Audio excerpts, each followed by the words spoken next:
All right. Here we are.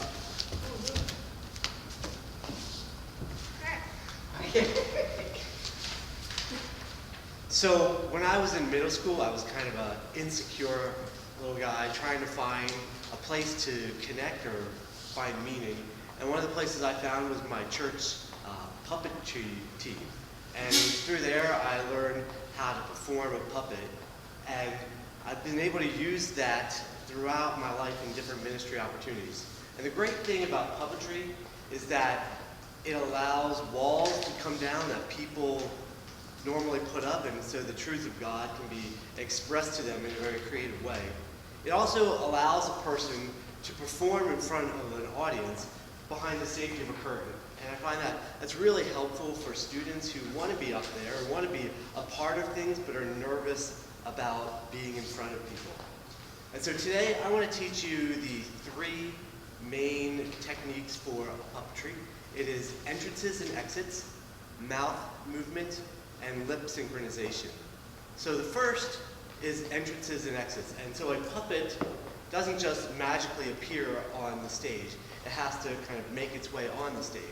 And so a classic puppet entrance is called a three-step entrance. So you start with a puppet behind your shoulder, and then you take 3 steps forward. Each step kind of slightly higher and slightly closer to the stage. So it's 1, 2, 3. And so when the puppet's up there, and so when you're up there, you want to make sure your puppet isn't looking up at the sky or down the ground, catching flies, all that kind of thing. So the puppet should have nice, beautiful posture. And then when it's finished, it's time to exit the stage. And you don't take the elevator down or things like that. You have to do, the classic exit is a 5-step across the body exit. So you're going to go 5 steps, kind of like you're going up, but now you're going down. It's 1, 2, 3, 4, 5. So it should go right there into your armpit, give a nice hug, and that's how a puppet would enter and exit onto a stage. So the next important thing is mouth movement. And so as a person, you might be aware that when we speak, we move our bottom jaw, all right? And so we don't move our top jaw. If we were to move our top jaw, we would be having headaches all the time. We call that a flip-top head, if you remember that old commercial, the person with a flip-top head. So a puppet, you also want to have the same thing. And so when a puppet is speaking, you want to keep your top 4 fingers flat and only move your thumb. So a puppet should only speak by moving its thumb. And this is kind of a difficult thing to practice or to get used to, because most of us would talk, oh, that person just talks and talks and talks. But really, you have to say, that person just talks and talks and talks. And so mouth movement is important so that the puppet can look natural. The other thing is lip synchronization. You want to make sure that your puppet is speaking in a way that's opening their mouth and closing their mouth at the right time. And so when you've got your puppet and you've got it up there and he needs to talk, so you want to make sure you open the mouth on the sound and close it at the end of the sound. Or some people say on the syllable. So you're not biting words like this.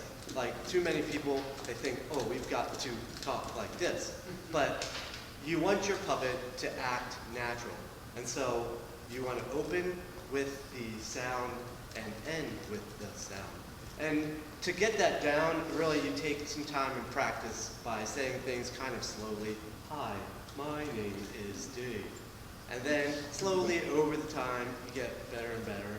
And soon your puppet can sing. And you might not get every single syllable. It might look kind of crazy if you went too crazy.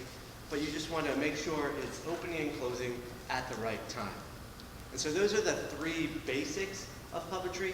And so if you want to become a puppeteer, you have to practice, practice, practice. And some of the best ways to practice, well, you could, while you're having a conversation, just be like, oh, hey, how are you? But you'd probably look kind of weird and people would be thinking you're a little strange. The best way maybe is to, when you're listening to music, just have your puppet just sing along. Blah, blah, blah, blah, blah, blah. And that's it. And so remember, just like any art form, that it takes time to get better and better. So it takes time and time and time. So the Muppets weren't built in a day, and so puppetry needs to grow and practice, practice, practice. Thank you.